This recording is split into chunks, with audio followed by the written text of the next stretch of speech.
Hello, VCCA, and thank you for the opportunity to speak today. I'm Jordanis Stoidis, and today I will present our recent study with Tobias Gering on the comodulation effects of dynamic range compression in speech enhancement pipelines and what this means for speech intelligibility. Let's start with a bit of background. So, hearing aids typically use compression to account for the reduced dynamic range and loudness recruitment in hearing loss. Compression basically boosts quiet sounds while maintaining comfort for louder sounds. And although this induces distortion to the temporal envelope, the audibility improvement that is achieved generally outweighs the negative effects on speech perception, at least when in quiet. In the presence of background noise, the behavior of compression becomes more complex and context dependent. So when speech and noise are compressed jointly, compression influences both speech and noise at the same time and comodulates the temporal envelopes of the two signals. And previous studies have shown that fast-acting compression can reduce the output SNR and degrade speech intelligibility in certain conditions. To address this phenomenon, one method that has been proposed is source-independent compression of speech and noise signals, rather than applying compression jointly to their mixture. The theoretical benefit of this approach has been demonstrated before in various studies, yet most of them relied on stationary conditions and isolated signals. Combining compression with speech enhancement, as it is often done in hearing aids, complicates the situation. So the residual noise, which is already reduced in level after speech enhancement and remixes, receives more amplification relative to the speech signal, potentially compromising the intended NSNR improvement. So speech enhancement, although not error or distortion-free, may enable independent control of speech and noise components in real-world settings. This brings us to the research questions of our study. First, with ideally separated speech and noise, does independent compression perform better than joint compression in realistic noise settings? And second, after a DNN enhancer improves the SNR, do any intelligibility benefits from independent compression persist, or they become irrelevant? So we designed a listening test to address these research questions. We recruited 15 listeners with normal hearing, and they listened to speech mixed with restaurant noise in an open set sentence recognition task. Stimuli were presented diotically over headphones at 65 dB SPL, with lists and conditions fully randomized. For each condition, we calculated the word recognition score across presented lists. Now, what did you ask the listeners to judge? We created 5 conditions.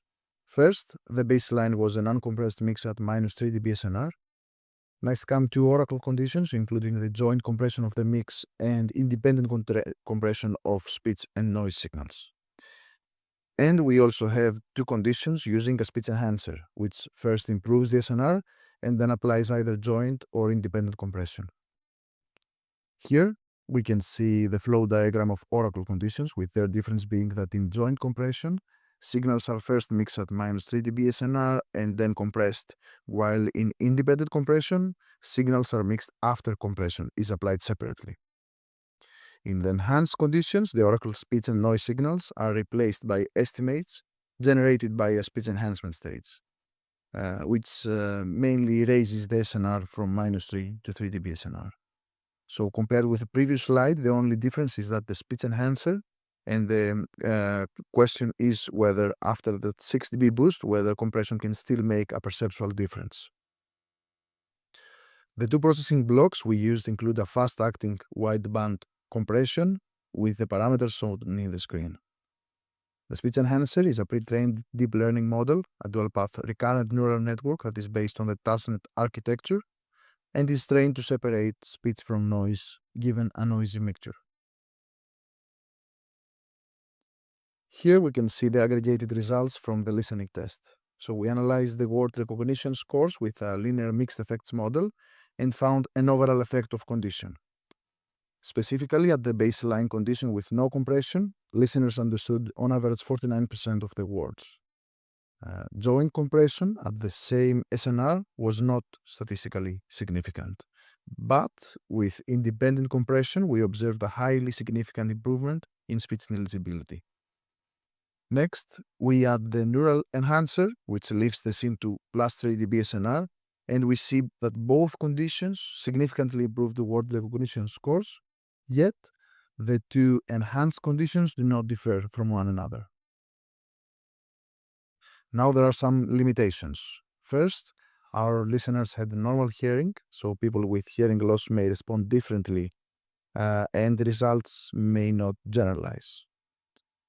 Second, we used a single compression configuration, so the results for multiband or even more advanced methods such as mixed or fast and slow shims for speech and noise can be different.